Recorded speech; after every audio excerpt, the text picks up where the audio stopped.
Welcome to Crying Out Cloud, the podcast that will make you laugh, cry, and reconsider all of your cloud security fears. I'm Eden, and I'm here with my amazing co-host, Amitai. Hello. And today we have one of the most special guests we can dream of having on the pod, and joining the League of Wiz co-founders to be on the pod, Roy Reznik. Excited to be here. Thank you for having me.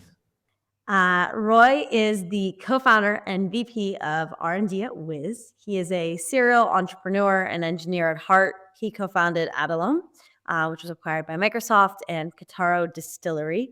He's one of our fearless, brilliant leaders at Wiz, and we are so fortunate to have him on the pod today. Thank you. It's great to be here. Thank you for inviting me. We're excited. Where are you calling us from today? So I moved to London half a year ago to start the Wiz engineering branch here in London. So right now I'm at the London office, and it's a very Christmassy day where outside is like super cold and everyone's like super with a lot of, as you can see, I have my coat on even though I'm inside.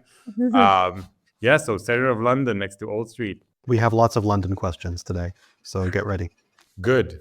I probably have none of the answers, but I would try.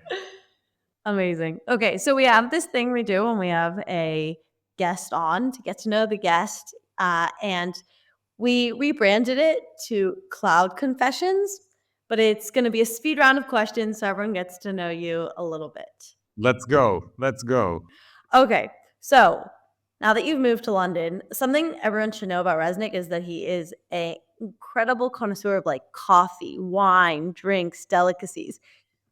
Do you drink tea? And if so, what's your favorite tea?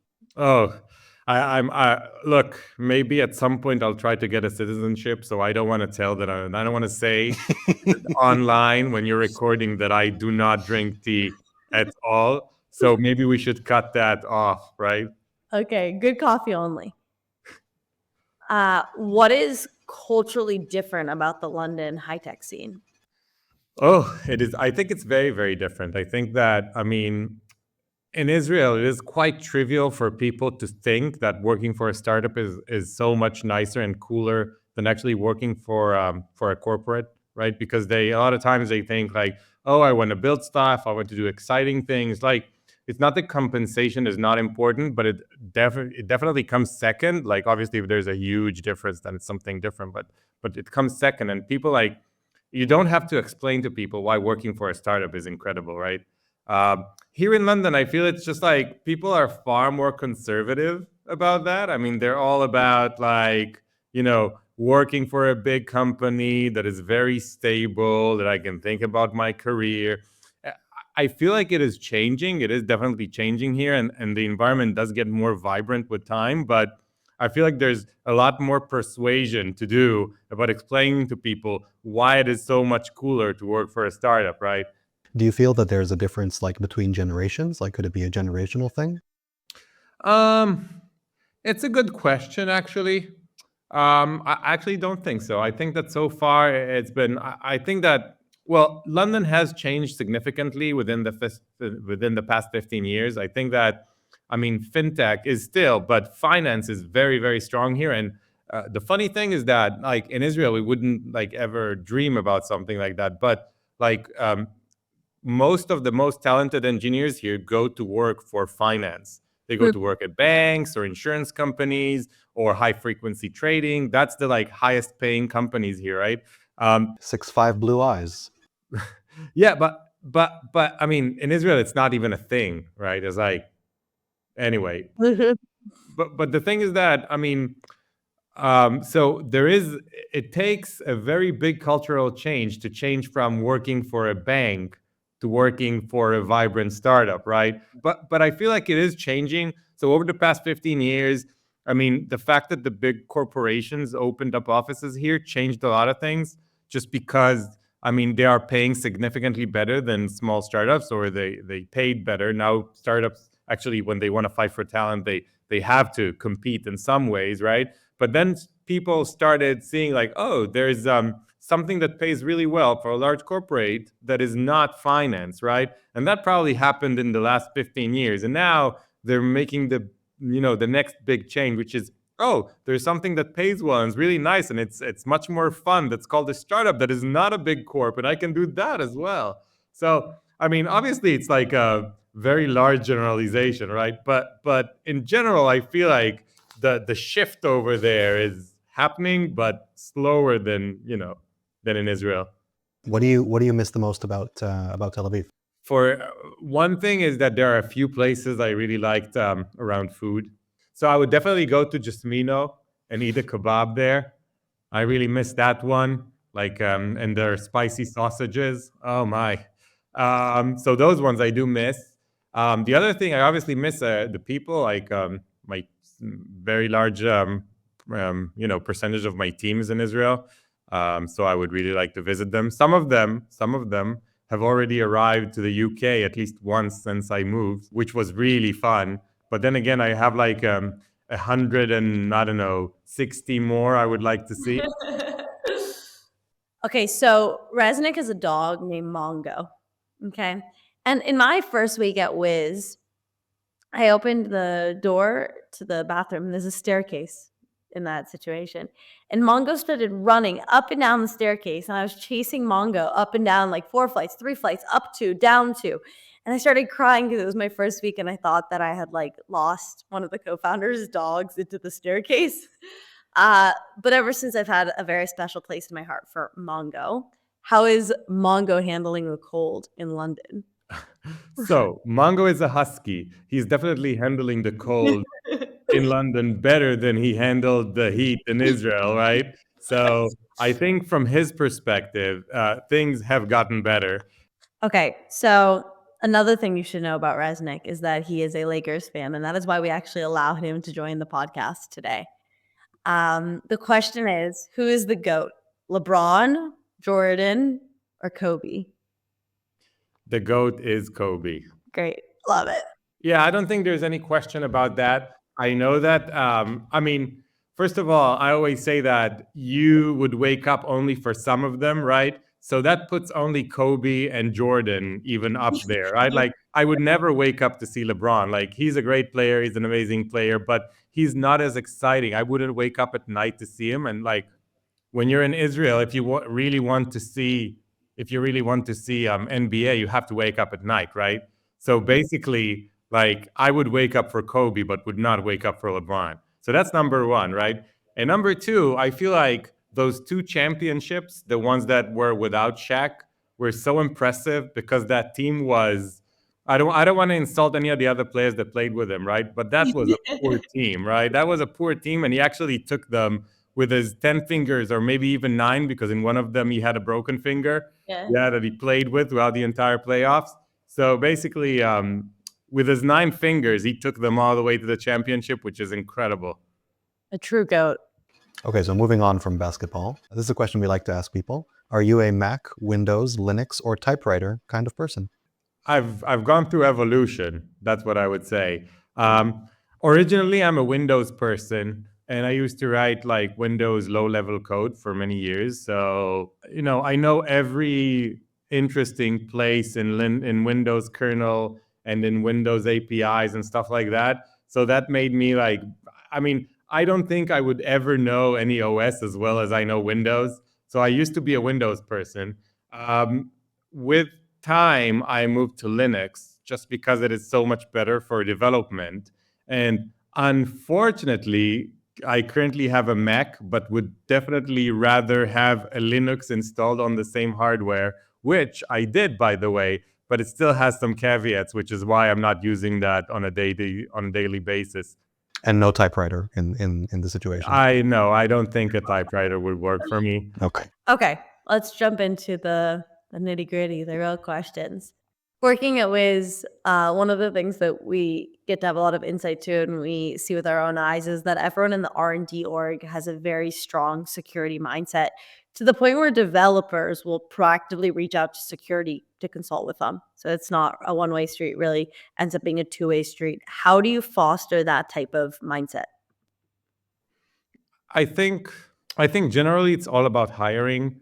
So most of the devs at Wiz, especially the ones that are from the core team or even up to this day, have like fast security background, and they definitely understand that security is one of the most important things at Wiz. I mean, we're a security company. We're serving some of the world's largest, it could be banks, retailers, just like some of the world's largest companies. We work with these companies closely. I mean, they count on us for their security.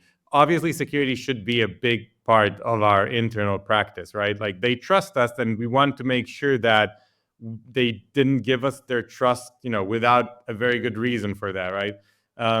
So I would say that, I mean, they have a security background. They understand why security is important for Wiz, why like partnering with these amazing customers means that we have to be very good when it comes to security. And therefore, when you're a very mature software developer that understands the importance of something, then this is something that you're going to, it just comes from your passion and your, inner flame of being really good at what you do. You're just going to approach them, proactively, because you don't feel like, we don't feel like, oh, security, they're putting, stuff in our wheels just to make us fall. No.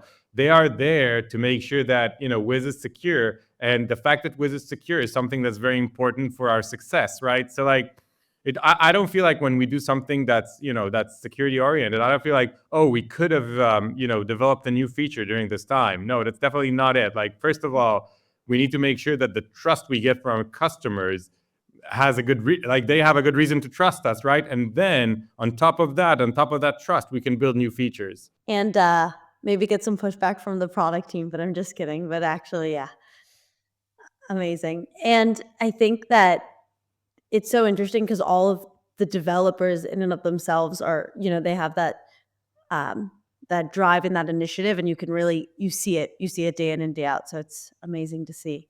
As the leader of this team, what do you think is the most counterintuitive leadership decision you made that has proved incredibly successful? I think that one of the things, I mean, it's not counterintuitive when like you look at it from like an external position, but it is counterintuitive internally. So like, I think one of the things we did very well when we started was to be super transparent to candidates that go through the interview process or come to Wiz. I'll give you one example about that. So like, many people asked me, they said like, oh, listen, what I want to do is to be a manager. And I told them like, listen, I don't know. I mean, we don't have many managers. We're a very flat organization. Maybe at some point, that would be relevant for you to be a manager with, but it's not something that I'm going to promise, right? And I mean, I feel like a lot of times as part of your interview process, you would tell people, yeah, don't worry, you'll get this, you'll get that. You start promising stuff, right? You start promising stuff because you want people to sign. You want, oh, this is an incredible candidate. Of course, I'm going to say yes to everything. I just want him to sign, right? But then I felt like being very transparent with people and just telling them the truth, right? Like sometimes it's the hard truth, makes them like very appreciative of this. And a lot of candidates, I told them like, listen, that's the situation at Wiz. And they're like, well, okay, then we appreciate it. And then when they join and they do the work that they expect to do. And there's like this full alignment of what we expect and what they expect. And it just makes everything better. Have I lost candidates before that throughout like the years? I may have lost a few, but for the most part, like people just accept the fact that, that's the way that it's going to be, and either it fits me or not. But then as I arrive to Wiz, I'm happy with what I do, right? And I feel like it's not just about, I mean, I feel like that's been kind of like a leadership decision that was quite consistent at Wiz. I mean, when we go to customers, for example, we tell them, listen, these are the parts that are part of the product, and these are the parts that are not. And we're not just like, oh yeah, we're going to have that, and we have that, and we'll do that, and we'll do everything you tell us to do. It's like, we're very transparent about what is a yes and what is a no, and what exactly people should be expecting of us. Like, so from a leadership perspective, I definitely prefer to, under promise and over deliver rather than like the other way around. Definitely. I think it's something that both our customers and internally alleviates confusion, but really allows us to really thrive. So it's amazing to hear you reflect it. Okay, so we spoke about the most counterintuitive leadership decision. I'd also like to ask what practice in R&D that you might consider traditional, like we were speaking before about traditional values in London versus Tel Aviv. Which practices do you think are common in other places that we have abandoned following decisions we made at the start of the company? Sure. One of the things that we abandoned are timelines. I know it sounds strange, but we don't have timelines at Wiz R&D. Like there's no like you have to finish this by next week or a couple of weeks. We don't have timelines. We don't have sprints. We don't have any of those. The way that it works is that, and again, it all comes back to hiring. Like we hire people that are passionate for their job. We hire people that are passionate about code. I am passionate about code. I feel lucky that I am able to work in my it's like people working for video game companies or stuff like that. I feel like I'm lucky to be working at my that's my hobby. I'm lucky to be working on my hobby and getting paid for that, right? So I feel like we're trying to hire people, that is their approach. So we're not normally just going to people like, are you going to be done with that by tomorrow? Are you going to be done with that by 2 days from now, etc. We just don't have timelines. My expectation is, and what I feel like is that because people are passionate about their work, they are doing the best job possible. And my role mostly is to make sure that everyone's efficient. No one's wasting time on, it could be from, bad, I don't know, product design or something like that, or from the other way around, just R&D stuff like, my IDE is working slowly, or I don't know, my tests are running slowly. So I just make sure that people are efficient, and I use that internal drive, which is the type of people that we hire, in order to give them, the ability to finish things as fast as possible. But then again, I don't give them timelines for features. Right. So like by focusing on the right hiring, like that goes back to what you said about security. You're basically ensuring that people are just going to work as efficiently as they can and as fast as they can, as long as they reach the right level of quality. I agree. Yeah. I want to zoom back in time to when it's a very famous story that you and Inon and Ami and Asaf met very young in the army. And ever since, I've been on this really like exhilarating, profound journey. Can you kind of tell people who are less familiar a little bit about this journey and the most defining moments? Like what have been the proudest moments when you look back across it? Well, the story goes like this. I mean, I did a course in the military, like a training that is around cybersecurity development. And as I arrived to my unit, Asaf just moved from another unit to our unit, and Ami was already there. That was when I was, I guess, around 19, right? And so throughout the time, I worked with Ami quite a lot and with Asaf just a little bit. And at some point, me and Ami, we were both team leads. So we actually sat in the same room for quite a while, I think probably around 2 years. And as Asaf and Ami left the army, I was still there because I was younger, and I had to do, I think, maybe a year more, a couple of years more, I don't even remember. And Ami came for reserve duty. And as Ami left reserve duty, he told me like, Asaf and I, we're going to open up this company. What do you think? Do you want to join? I was like, yeah, I want to join. And that's like basically how it all started, from reserve duty at like, I don't even remember when. And then that was probably when that happened was probably the age of like 23. So it was too many years ago. But then, and then we started Adalam. We were acquired by Microsoft. That was around 8 years ago, I think. It always when I tell the story, I used to tell it like it was a year ago, and then I tell it like it was 3 years ago. Now I tell it like it was 8 years ago. Too many. But that was around 8 years ago, and then I think about a couple of years afterwards, we had this conversation. I still remember like it was a very scenic view. So my brother lives in Switzerland, in Zurich, and he has a balcony that, well, I think that when you live in Zurich, if you have a balcony, you can probably see to the Alps. So it's not like a very special building or something. He just has a balcony that can see to the Alps on a nice day.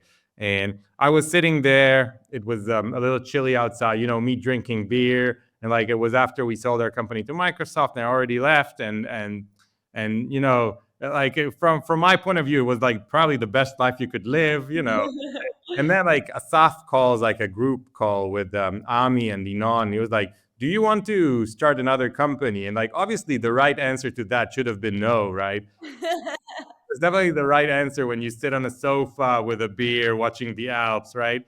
But I thought about it for like a second and said like, yeah, of course I want to start another company, right? So that's like kind of the way that Wiz started. And that was, I think, around maybe 5 and a little years ago. And then just a few months later, we started with, I think we know each other for like probably over 17 years now, I would say. It's amazing. It's really special to see how all of you lead so well together. And it's cool to see it continue to evolve. Do you feel like you guys, like your guys' dynamic continues to evolve, or is it kind of what it was like back in the day? No, it is definitely evolving, and it changes all the time. I think for the best. I mean, with time, as you work with people that you like to work with, and I'm sure you guys know that as people that work at Wiz with the same people for quite a while now. You tend to find like what people are good at and what they're not good at, and like what kind of like tasks fits everyone better. And then people like to do things they're good at. So basically everyone kind of like settles in his areas of expertise, I would say.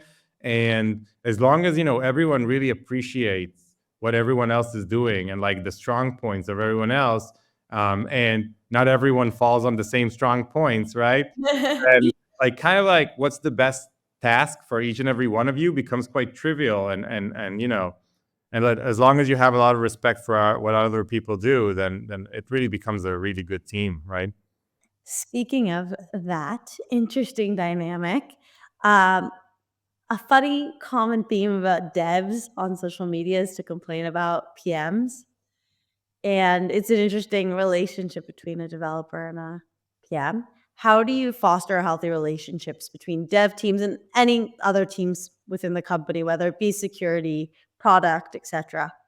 Look, I think two things. One, generally speaking, I feel like we have a lot of internally we have a lot of respect, like, and I think respect is mutual. I mean, engineering has a lot of respect for product and product has a lot of respect for engineering. So for example, I mean, if we ask for some infrastructure work, right, if we say like, look, we need a month to do that infrastructure work, like product would never tell us like, no, this is not the time, or no, we should not be doing this or something like that. Like, they appreciate the fact that we are the ones that run the service, we are the ones that know how to build the infrastructure, and therefore, like, if we say that we need to do something, then there's a reason behind it, right? And on the other hand, we make sure that we don't do that too much. Like, we make sure that we don't, exaggerate and do engineering just for engineering, right? You don't want to break that trust. And therefore, because I think like the product team feels like we're a pragmatic engineering team that knows when, you need to do infrastructure work and when you just need to get some job done, then when you ask for something, they feel quite confident in saying yes, right?